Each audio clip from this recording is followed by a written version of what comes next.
তো গাইস, আশা করি সকলে ভালো আছেন। আমি রিসেন্ট একটি তথ্য পেয়েছি রোবট ডাকাতের পরে এবং খাদান টু ছাড়াও রোবট ডাকাত টু ছাড়াও আরো একটি মাস ছবিতে চুক্তিবদ্ধ হয়েছে টলিউড সুপারস্টার জি দেব।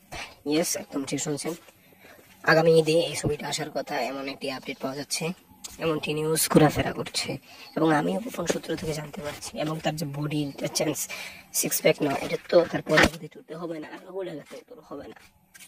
তো এটা দেখি কোন করে কোন ছবির জন্য হচ্ছে, এইটা তো অবশ্যই দেখার বিষয়। তো দেবের জন্য শুভকামনা থাকলো। দেব 2026 মাস ফিল্ম আসতেছে, এমনটা একটা আপডেট চলে আসছে জায়গায় জায়গায়। এখন শুধু দেখার অপেক্ষা কবে নাগাদ এইটা আসে, আমরা অপেক্ষায় আছি। তো থ্যাংক ইউ পুরো ভিডিওটি দেখার জন্য। আরো নতুন নতুন ভিডিও পেতে আমাদের চ্যানেলটি সাবস্ক্রাইব করুন এবং পাশে থাকা বেল আইকনটি ক্লিক করতে ভুলবেন না। থ্যাংক ইউ, ধন্যবাদ।